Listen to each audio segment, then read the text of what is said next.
সৈকত গল্প করেছে, একদিন রাগের মাথায় বলে দিল আমি আমার বইয়ের দালাল হই, আমার মেয়ের বেশ 4 লাখ টাকা, বইয়ের বেশ 2 লাখ টাকা।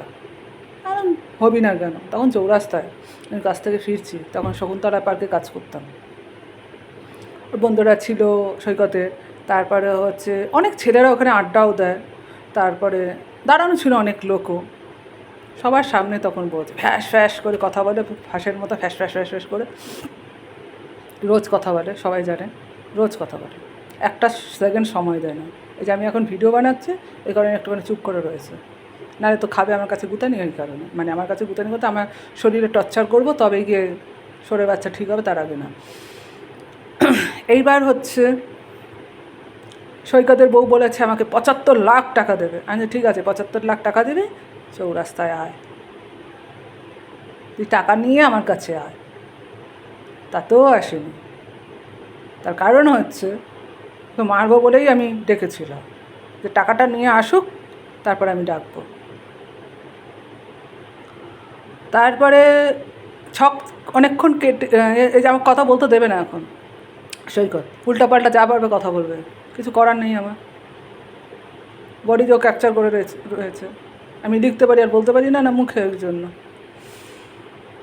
আর ওর বউ টাকা নিয়ে আসবে, আমি ঠিক আছে টাকাও নিয়ে আসবে, তখন চিনতাম না ওর বউকে, তার আমি বউকেও দেখে নেব, আর মারতেও পারবো। আমার ছক ছিল এটা, আমি ঠিক আছে টাকা নিয়ে, ঠিক ওই গল্পটাই দিলাম, টাকা নিয়ে, আমি টাকা নেবো, যা টাকা নিয়ে। সৈকত বুঝে গেছে যে আমি টাকা নেব না, বউকে মারবো, সেই জন্য আর বউকে পাঠায়নি। আর সেই রেকর্ডিংটা করে রেখে দিয়েছে যে ওদের কাছ থেকে আমি 75 লাখ, এই যে সৈকত করছে 75 লাখ টাকা নিয়ে নিয়েছে, টাকাটাকে লোক বললো, এরকম ব্যাপার। এইবার এই জন্য আমি ভিডিও কাটি না, কিছু যা থাকে সেটাই আমি ভাইরাল করে দিই। 75 লাখ টাকা, 75 লাখ টাকা দেবে বলে আমাকে কথা বলতে দেবে না, সত্যি কথা বেরিয়ে যাচ্ছে না, ওই কারণে 75 লাখ টাকা দেবে বলে সেই রেকর্ডিংটা মানে ভিডিওটা ছিল, সেটা সৈকত ভাইরাল করেছে, হেভি ভাইরাল করেছে। আমারও তো দরকার ছিল, বড্ড ভিডিও ভাইরাল করে, পেয়েছে কোথায় সৈকত? ভিডিও রোজ পায় কোথায়? আমার জীবনের ভিডিও পেলো কোথার থেকে? রাজা পেলো কোথার থেকে? রাজার বউ পেলো কোথার থেকে? রাজার মেয়ে পেলো কোথার থেকে? রাজার ফ্যামিলি পেলো কোথার থেকে? সেটা কেউ প্রশ্ন করে না। ভিডিও পেয়েছে ভাই, আছে, কোথার থেকে পেয়েছো? এই ভিডিওগুলো কোথার থেকে পেয়েছে যেগুলো ভাইরাল করেছে? কী কী ভাইরাল করেছে আমি জানি না, পেয়েছে কোথা থেকে ভিডিও? প্রশ্নের উত্তর একটাও দেয় না, জিজ্ঞেস করলে কোথা থেকে পেয়েছে, কেউ প্রশ্নও করে না। ভিডিও ভাইরাল করেছে, ও খারাপ আছে। তা আমি খারাপ আছি সবাই জেনেছে, সবাই রেন্ডিগিরি করে তাদের ভিডিও তো ভাইরাল হয় না, তাদের তো তখন থাকে, এডিট করা থাকে, রিয়েল ভিডিও এডিট করা থাকে, তখন সবাইকে বলে আমাদের এডিট আছে, নেই, সৈনিকের লোকেরাই বলে ওদের এডিট আছে, ভিডিও অনেক ভাইরাল হয়েছে, যা আমি জানি সেটাই বললাম। আর দেবযানীর সঙ্গে মিস্ত্রিদের একটা মিস্ত্রির প্রেম ছিল, সেটাও আমি জানি। ও খুব রেগে যেত ওকে কিছু বললে আমি, আর ওই মিস্ত্রিকে বুদ্ধি দিত ওদেরকে, ভালোভাবে সুন্দর করে বুদ্ধি দিত।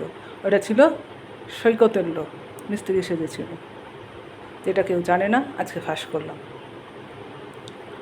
আর ও এই কাজগুলো করাতো, সৈকত নিজেকে ভীষণ চালাক মনে করে এই কারণে। আর ওই মিস্ত্রিদের 5 লাখ টাকা নন্দিতা আর আবির দিয়েছিল, যেটা ওরা শিকারই গেছে। আর সোনামার ফ্ল্যাট দোতলায় শয়নিকা ওয়ে হয়ে গেছে, বলছে ফ্রিতে করে গেলাম, আর ওয়ে হয়ে গেল। আমি তখন রাতে রেকামেনের কাজ চলছে, সবাই যেন আমার রেকামেন কাজ চলছে, যেন রাত জেগে আছে, রাত জাগিয়ে রাখতে সৈকত এই কারণে, রেকামেনের কাজ চলছে, আমাকে বাঁচাবে বলে। সেদিন জাগাই ছিলাম, রাতে শুয়ে রয়েছে, আমি আর ঘুমাতে পারছি না, কারণ আমি তো নিজের থেকে ঘুমাতে পারি, সৈকত ঘুম পাড়ালে ঘুমাই, না আমি ঘুমাতে পারি না। আর চোখ বুজে থাকলে সৈকত আমাকে জাগিয়ে রেখে দেয়, সব কথা শুনি, কোথায় কী কথা হচ্ছে না হচ্ছে সব শুনতে পাই, আমি নিজের থেকে ঘুমাতে পারি না। এইবার হচ্ছে সৈকত এগুলো সবাইকে দেখায়, দেখিয়ে ভয় দেখায়। না, আমি ভয় পাই না। তার কারণ হচ্ছে মরার ভয় পাই না, এইসবের ভয় কী পাবো, যেটা আমার মনের মধ্যে নেই। সৈকতের আছে মরার ভয়, নট আমার আছে। এইবার সৈকতকে যখন বার করে তখন সৈকত ইচ্ছা করে শ্বাস নিতে প্রবলেম দেখায়, ওর শ্বাসের প্রবলেম হয় না, ইচ্ছা করে করে যাতে আমার বডি থেকে না বেরোতে পারে, এই কাজটা ও ইচ্ছা করে করে। আমি সৈকতকে বলেছি যে তুই আমার বডির ভেতর থেকে বেরিয়ে যা, আমার বডি থেকে তুই বেরিয়ে যা, তুই আমার বডিতে থাকবি না। ওই যে থাকবি না, তো থাকবি না করলো সৈকত, থাকবি না। ও কী করলো, বলছে আমি তোকে মেরে ফেলবো, আমি বেরিয়ে গেলে তুই 1 সেকেন্ডও বাঁচবি না। আমি যে 1 সেকেন্ড যদি বাঁচি আমার মতন বাঁচবো, 2 দিন বাঁচলে আমার মতন বাঁচবো, 1 সপ্তাহ বাঁচলে আমার মতন বাঁচবো, তুই আমার বাড়ি থেকে বেরো। যেই বেরোনোর কথা বলি তখন আমার চোখটাকে নিয়ে এরকম কোণে সেজে থাকে, এরকম করে কোণে সেজে যায়, তখন পুরো কোণে সেজে যায়। আমি কোণে সাজি, দেখায় যে দেখো যে আমি বেরোতে চাইছি, ও বেরোতে দিচ্ছে না, তখন উল্টে আমার ঘাড়ে দোষ ফেলে। এত নাটক করতে পারি সৈকত, বলার মতন না। ওই জন্য আমি বলি যে আমি নাটক করছি তো, তা সৈকত কোণে সাজছে কি না একটুখানি দেখে, তখন সৈকতও কোণে সাজে, নিজে বলেছে আমি কোণে সাজে। তাকে বলিনি, এখনও পর্যন্ত আমি শুনিনি, বলতে পারবো না। কারণটা ওইটাই, আমার বডি ছাড়বে না, কারণ ওর বউ অলক্ষিত, ওই কারণে। আর ওর বউ বিছনা গরম করার জন্য যে ছেড়েছিলাম, জানে না তারা, আমরা করি না, আই ডোন্ট, এইসব ব্যাপারে আমরা মাথায় রাখি না, ঘামাই না, কিছু করি না, না করলে কি এমনি বলছি। আর মাথা ঘামাবে কেন, বউ যে এখনও পর্যন্ত আমার বডিতে কোর্স করে, কোর্স কমপ্লিটই হলো না, এত সুন্দর পড়ালেখা জানো উকিল ভাই, কোর্সই কমপ্লিট করতে পারলো না, 6 বছরে 7 বছর আমার বডিতে কোর্স করে বউ, এখনও পর্যন্ত করতেই পারলো না। সবাই কোর্স করে বেরিয়ে গেল, বউয়ের এখনও কোর্সই শেষ হলো না।